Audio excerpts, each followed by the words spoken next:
오늘 본문 말씀은 사도 바울이 고린도 교회에 보내는 서신서 편지입니다. 그 주된 내용은 자신의 사도권에 대한 변호 내용입니다. 본문 내용을 통해 우리는 사도로서 그가 얼마나 주를 위해 최선을 다하여 섬겼는지, 또한 복음 전파자로 가져야 될 그러한 자세에 대해 말씀하고 있습니다. 새해를 맞아 우리 무지개교회는 주님을 향한 예배와 세상을 향한 복음의 섬김에 대해 주시는 말씀에 귀 기울이려 합니다.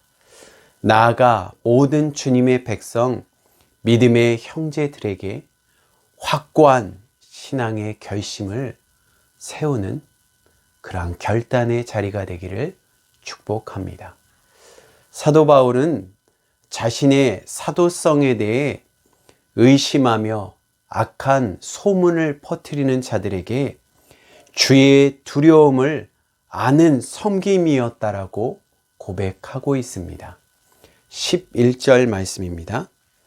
우리는 주의 두려우심을 알므로 사람들을 권면하거니와 우리가 하나님 앞에 알려졌으니 또 너희의 양심에도 알려지기를 바라노라. 사도 바울은 자신의 사도성에 대해 의심하며 또한 악의적으로 소문을 퍼뜨리는 사람들에게 주의 두려움을 아는 가운데 주님을 섬겼다라고 고백하였다는 것이죠.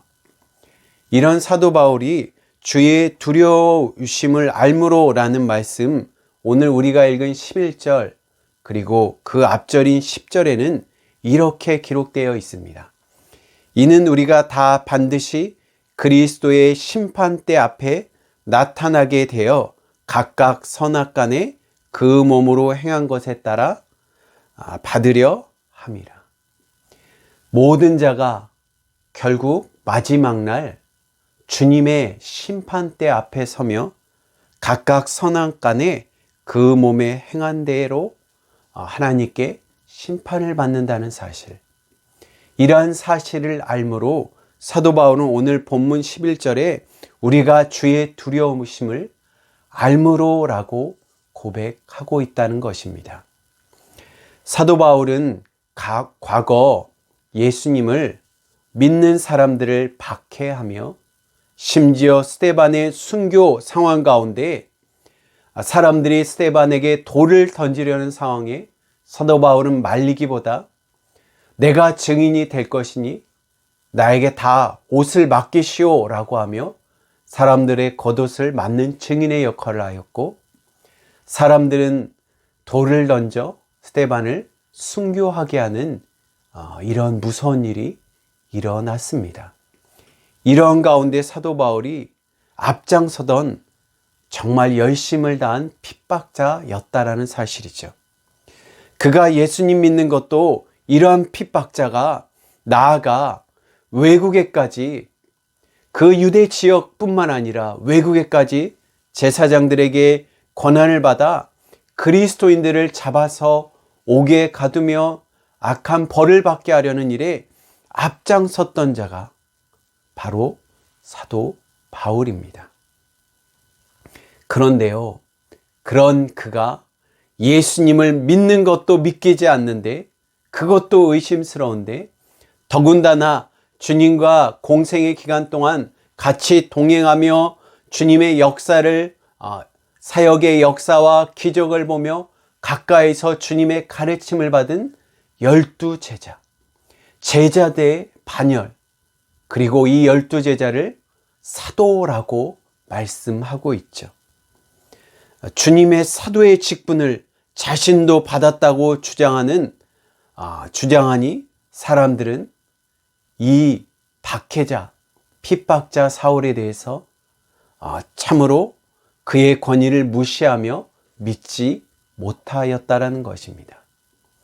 이러한 사도 바울의 사도성에 대해서 의심하는 사람들이 가만히 있는 것이 아니라 교회를 돌아다니며 소문을 내물 통해서 악의적인 소문으로 사람들을 요동하며 혼란스럽게 하였다는 것입니다.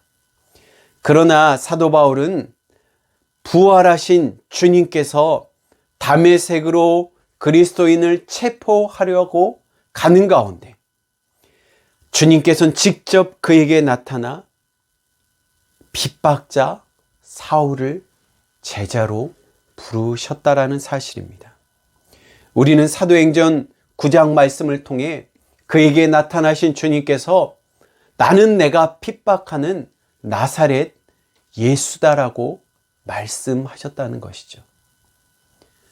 핍박하려는 자, 그리고 핍박하려는 어떻게 보면 가장 우두머리인 예수님을 그가 직접 대면하며 그는 달리던 말에서 떨어지며 두 눈은 강한 빛으로 말미암아 멀게 된 산 가운데 있었습니다.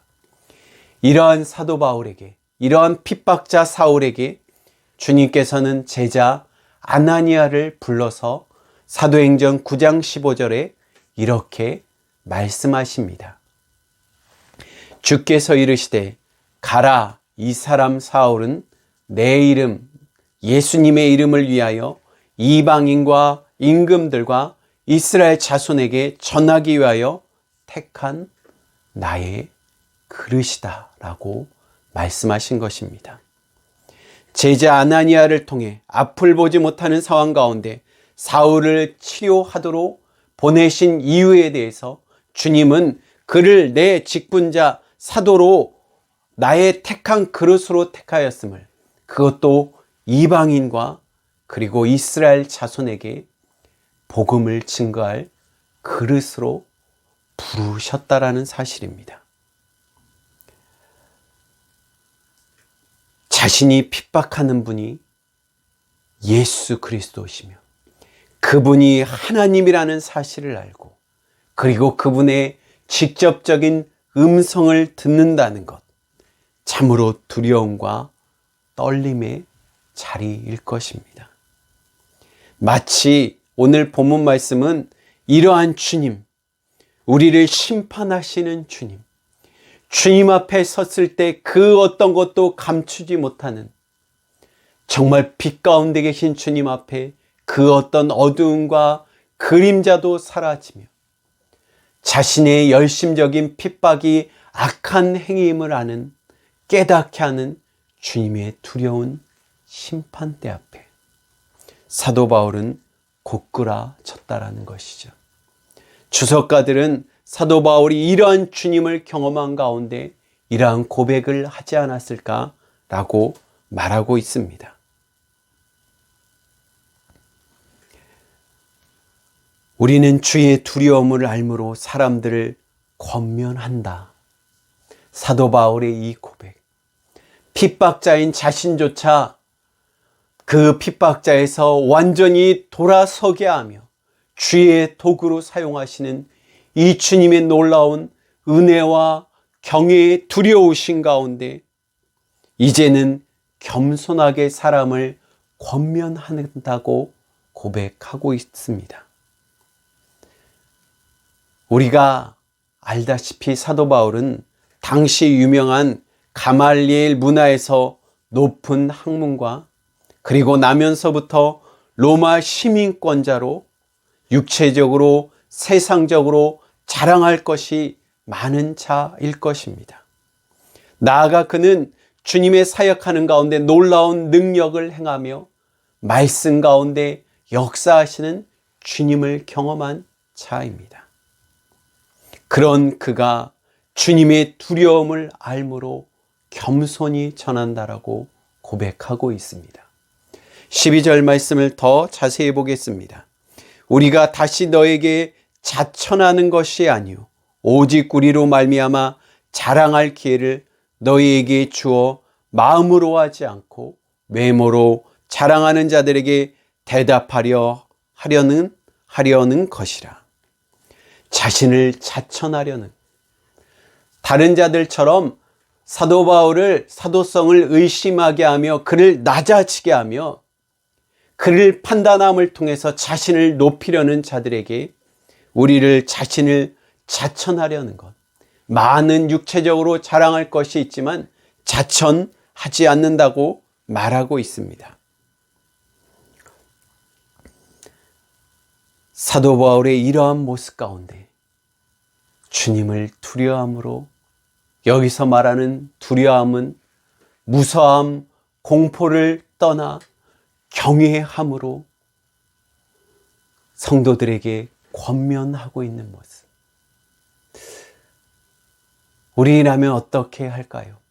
자신에 대해서 악의적인 말을 하며 수근수근거리며 뒤에서 말하는 가운데 똑같이 대항하려고 할 수도 있을 것입니다. 그러나 사도 바울은 주님의 두려움을 안으로 자신과 같은 핍박자 역시 조차도 사용하시는 주님, 완전히 다르게 해주신 주님 앞에 이 주님을 경외함으로 오히려 권면하려는 자,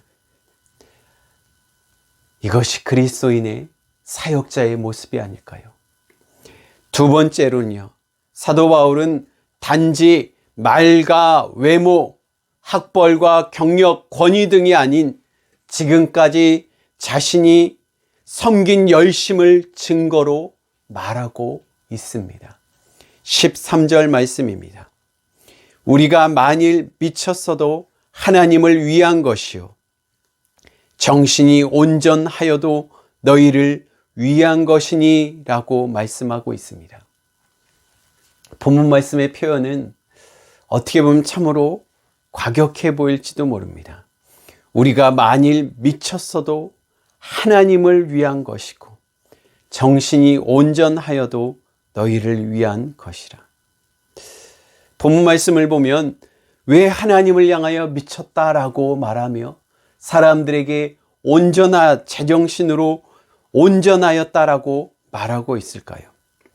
이 의미, 미쳤다라는 의미는 원어적인 의미에서 보면 우리가 만일 미쳤어도 하나님을 위한 것이라는 의미는 하나님의 계시로 인하여 인간의 역사를 배제한 모습을 보여주고 있습니다.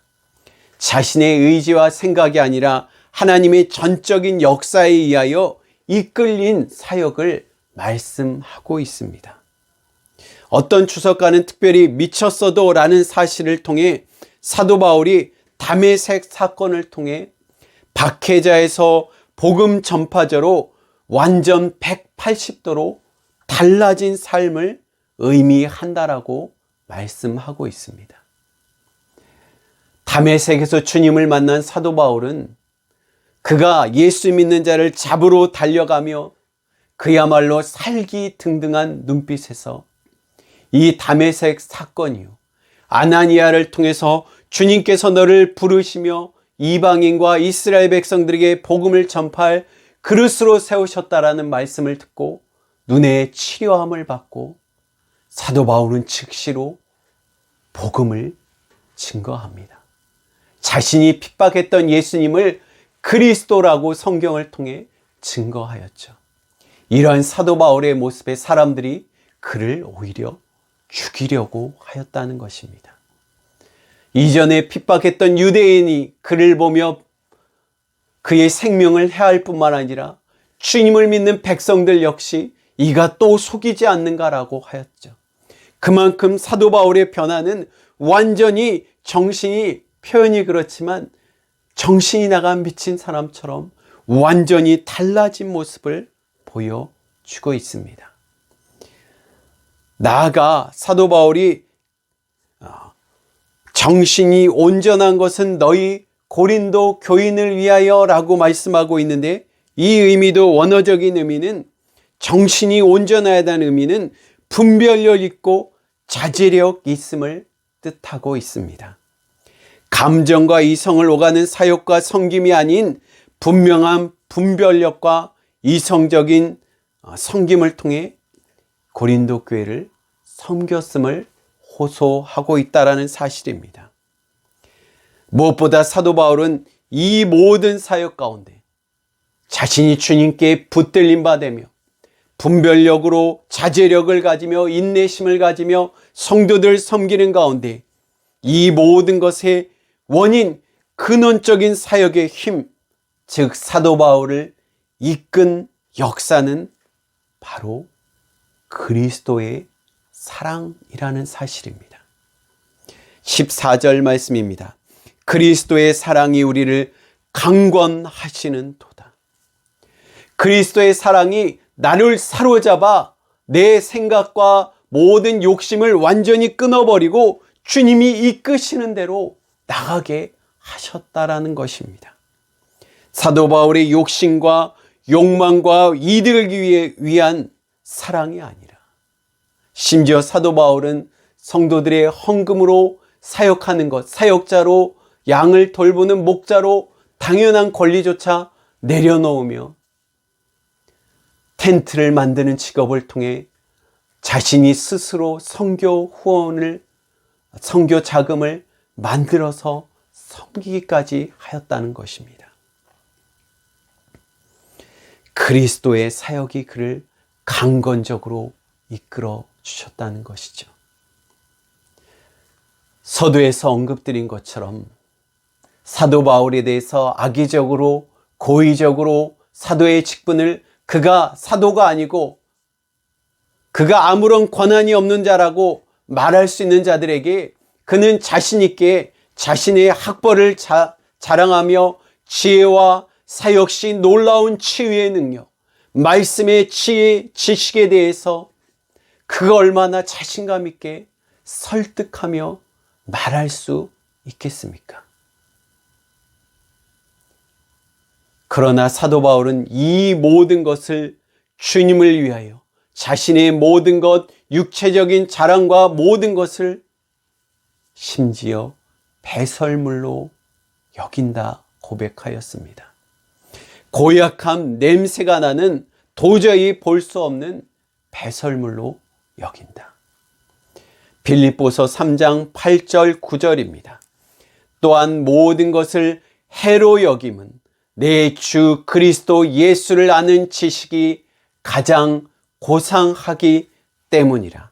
내가 그를 위하여 모든 것을 잃어버리고 배설물로 여김은 그리스도를 얻고 그 안에서 발견되려 함이니. 주님의 사랑이 강건하는 가운데, 강권적으로 역사하는 가운데 내 주 그리스도 예수를 아는 지식이 가장 고상하다는 사실, 가장 값진 삶이라는 사실을 고백하는 사도 바울. 주님을 믿으며 자신의 모든 지식을, 주님만이 고상한 삶임을 고백하는 사도 바울의 모습. 우리는 주님을 믿는 것이 정말 고상하며 가장 귀한 직분인지 돌아보아야 될 것입니다. 이 여유로워질수록 주님의 사역에 집중하려 하지 않고 오히려 그 여유를 나를 위해 사용하다가 생을 마감하는 삶이 정말 우리 그리스도인의 삶의 목표일까요? 예수님을 믿는 것, 언젠가 설교를 통해서 말씀을 드렸지만 영원한 삶, 내 삶의 구원을 이루는 삶, 또한 내 삶의 주인을 이제 내가 아니라 주님으로 섬기는 이러한 삶에, 이 가장 중요한 일에 우리는 진지한 고민과 기도와 결단이 없다는 것. 정말 내 삶에 그리스도가 가장 고상하며 가장 귀중한 존재이신가? 새해를 맞이하며 우리는 주님을 섬기는 것에 대해 다시 돌아보아야 될 것입니다. 사도 바울은 주의 사랑이 강건하는 이유, 그리고 그 사랑에 우리가 응답해야 된 이유에 대해서 이렇게 말씀하고 있습니다. 14절입니다. 그리스도의 사랑이 우리를 강건하시는도다. 우리가 생각하건대 한 사람이 모든 사람을 대신하여 죽었은즉 모든 사람이 죽은 것이라. 15절, 그가 모든 사람을 대신하여 죽으심은 살아있는 자로 하여금 다시는 그들 자신을 위하여 살지 않고 오직 그들을 대신하여 죽었다가 다시 살아나신 이를 위하여 살게 하려 함이라. 모든 사람의 죄를 대신하여 죽으신 예수 그리스도, 죄악의 모든 결과인 불행과 하나님과의 단절을 모두 회복케 하신 그 이유는 이제는 모두는 우리를 대신해 죽었다가 다시 부활하신 주님을 위해 살아가라는 명령인 것입니다. 새해를 맞이하며 우리가 정말로 주님을 진심으로 섬기고 있는가? 아니, 지금이 정말 내가 주님을 믿고 있는 믿음을 보여줄 때가 지금이 아닐까요? 주님께서 십자가에 죽으신 이 사랑의 강건하심은 단순히 말씀으로 다가오신 것이 아니라 친히 십자가에 죽으시고 부활하실 정도로, 그것도 우리의 죄를 위해 죽으실 정도로 사랑하시는 그 사랑 앞에 우리는 너무 많이 재고 있지 않는가? 너무 이것저것 따지고 있지 않는가? 다시 한번 이 새해를 맞아 돌아보게 됩니다. 말씀을 정리합니다. 주의 사랑이 참으로 우리를 강권하고 역사하시고 이끌어가기를 간절히 소망합니다. 또한 주의 강건적인 사랑이 여러분을 주관하시며 간절히 이러한 사랑을 구하는, 깨닫는 자리가 되기를, 기도하는 자리가 되기를 축복합니다. 우리 그리스도인은 주님의 십자가 사랑이 강건적으로 역사하는 자입니다. 그리고 그 십자가의 사랑에 이끌려서 세상 사람들이 뭐라고 해도, 바보 같다고 이야기하여도 아무런 이득이 없는 것이라고 생각하여도 내 주 그리스도를 섬김이 가장 기쁜 것임을 고백하며 나가는 자임을 믿습니다. 세상과 다른 거룩한 성도라는 사실입니다. 세상의 사고방식대로 살지 않으며 함부로 세상의 가치관대로 남을 판단하는 자가 아니라 주의 두려우심을 알므로, 주의 강건적인 사랑의 역사를 알므로 권면, 겸손히 권면하는 자가 그리스도인임을 믿습니다. 그러므로 이러한 결론, 이러한 모든 것을 아는 그리스도인에 대해 오늘 17절 말씀에 그런즉 누구든지 그리스도 안에 있으면 새로운 피조물이라. 이전 것은 지나갔으니 보라 새 것이 되었도다. 쉬운 성경에 이렇게 나왔습니다. 그러므로 누구든지 그리스도 안에 있으면 새로운 창조, 완전히 달라진 자입니다. 이전 것은 지나갔습니다. 보십시오. 당신은 새로운 자 그리스도인입니다. 세상의 방식, 세상의 사고방식, 육체적인 자랑으로 살아가는 자가 아니라 그리스도의 십자가의 사랑으로 완전히 달라진 자, 주님의 말씀을 따라 살아가는 자, 주님 내 주 그리스도를 아는 것을 가장 고사한 것으로 아는 자, 그리스도인. 우리는 그리스도인, 새로운 피조물, 주님의 방식대로 이미 살아가는 자입니다. 새해를 맞아